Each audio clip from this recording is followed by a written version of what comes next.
Sebaris doa. Pagi-pagi sekali Riana sudah mendatangi rumah Iren, salah seorang tetangganya yang tinggal tak jauh dari rumahnya.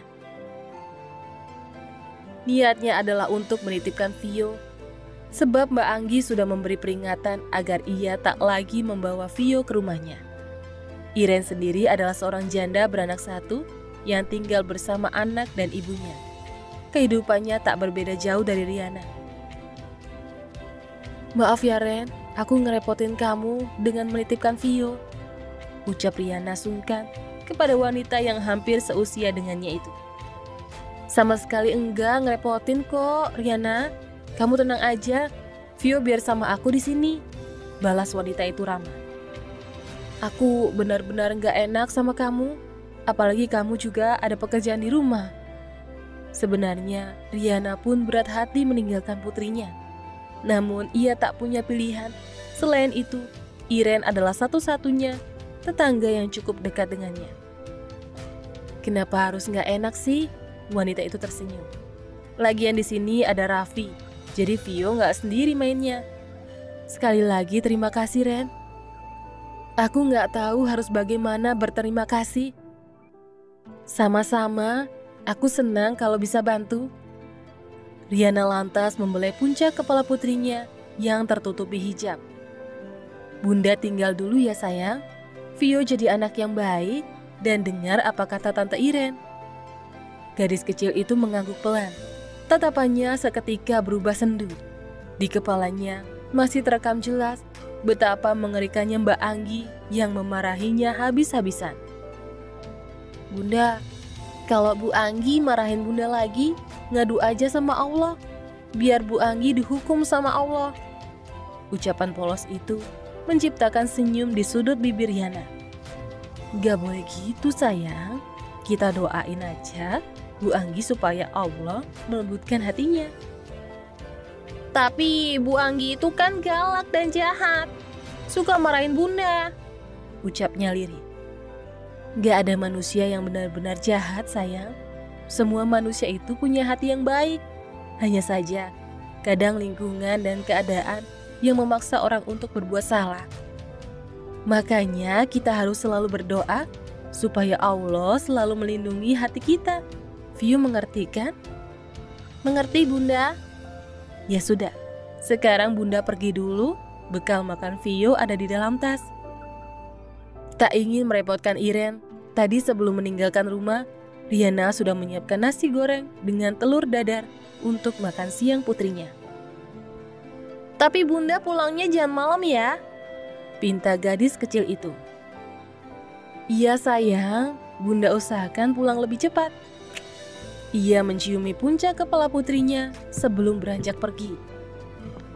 Viola kecil pun hanya dapat melambaikan dengan tangan menatap kepergian sang bunda. Matanya tergenang cairan bening. Maya nggak punya Sebab orang ini tua? adalah pertama Tanya kali Ivan. Riana meninggalkannya Tony untuk mengangguk. bekerja.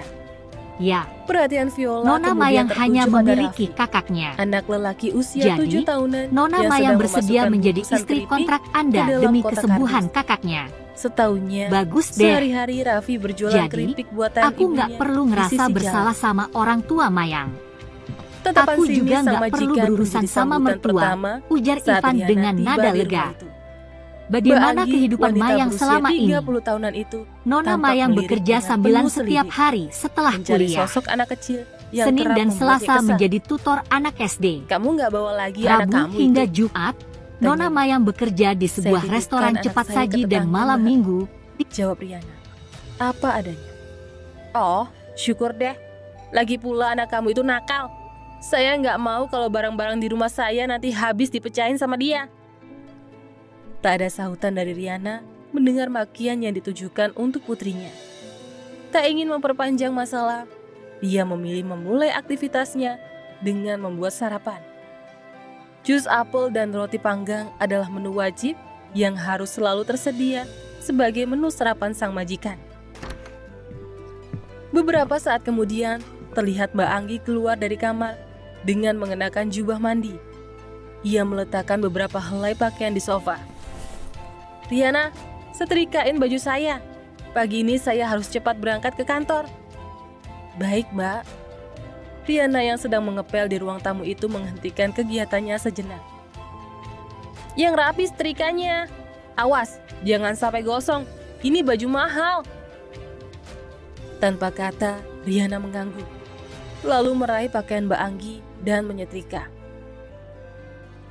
Selain itu, menggantung pakaian di depan pintu kamar dan melanjutkan aktivitasnya. Mbak, saya simpan pakaiannya di depan pintu kamar, ucap Riana sambil mengetuk pintu kamar. Iya, sahut Mbak Anggi dari dalam kamar. Kurang dari 20 menit, wanita itu tampak keluar dari kamar dengan penampilan yang jauh berbeda dari biasanya. Terlihat lebih modis dan cantik dengan rok sepaha dan kemeja ketat yang mengekspos bentuk tubuh idealnya. Hari ini saya akan telat pulang. Bos saya tiba-tiba datang dari luar kota. Jadi sebelum kamu meninggalkan rumah saya, pastikan pekerjaan kamu sudah selesai semua. Baik, Mbak. Riana hanya menatap kepergian sang majikan yang tampak tergesa-gesa. Ia bahkan tidak sempat lagi menikmati sarapan yang sudah disiapkan Riana sebelumnya.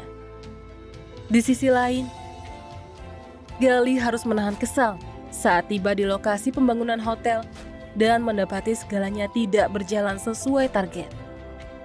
Gedung hotel yang direncanakan rampung dalam 6 bulan itu justru molor hingga 1 tahun lebih. Padahal dana yang digelontorkan perusahaan tidaklah sedikit. Ia bahkan mendapati banyak buruh sedang santai minum kopi tanpa pengawasan. Selain itu, bahan material yang dibutuhkan tidak memadai dengan berbagai alasan yang bagi Gali sangat tidak masuk akal. Bagaimana mau cepat selesai kalau semuanya bergerak lamban seperti ini? Tegurnya kepada beberapa staf yang berdiri di hadapannya. Anggi yang merupakan pimpinan proyek itu hanya dapat menundukkan kepala. Sebab Gali yang pimpinan perusahaan itu datang secara tiba-tiba tanpa pemberitahuan. Saya minta maaf, Pak. Saya akan mengawasi tim saya lebih baik lagi ke depannya. Baik, saya beri kamu waktu 3 bulan untuk menyelesaikan ini. Baik, Pak. Hingga menjelang siang, Gali masih berkeliling ke sekitar proyek.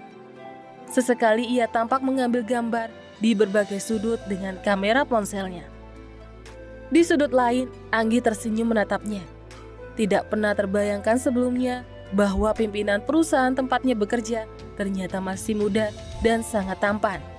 Selain itu, setahunya Gali adalah seorang duda tanpa anak. Pak Gali tidak mau makan siang dulu. Kebetulan di depan ada restoran yang cukup enak. Tawar wanita itu. Tidak, terima kasih. Saya sedang berpuasa hari ini. Oh, maaf Pak. Gali melirik ke arah jarum jam yang melingkar di pergelangan tangan. Waktu sudah mendekati sholat duhur. Oh ya, saya mau ke masjid sebentar. Tolong siapkan laporan yang tadi saya minta. Baik Pak. Tanpa banyak kata, Gali segera melangkah. Anggi hanya menatap punggung tegap berbalut pakaian mahal itu sambil berdecak kagum dalam hati. Sementara Gali melangkah dengan pandangan menunduk. Ia segera menuju masjid yang berlokasi tak jauh dari proyek pembangunan hotel. Ketika memasuki halaman masjid, sesuatu sempat mencuri perhatiannya. 2 anak lelaki dan perempuan terlihat sedang berjualan dengan membawa box kecil di sisi jalan. Padahal mentari terasa sangat terik. Ia hanya tersenyum menatap anak-anak tangguh yang sedang berjualan itu, sebelum akhirnya memilih memasuki gedung masjid. Beberapa menit dihabiskan Gali di dalam masjid. Selepas menjalankan sholat duhur, ia sempat mengobrol dengan seorang pengurus masjid hingga lupa waktu. Ia baru tersadar saat merasakan getaran pada ponsel di saku celana. Ketika hendak keluar, ia melewati sebuah tirai pembatas. Perhatiannya pun tertuju pada seorang anak perempuan cantik yang sedang berdoa seorang diri di bagian paling belakang. Gali tersenyum. Itu anak yang tadi jualan keripik kan?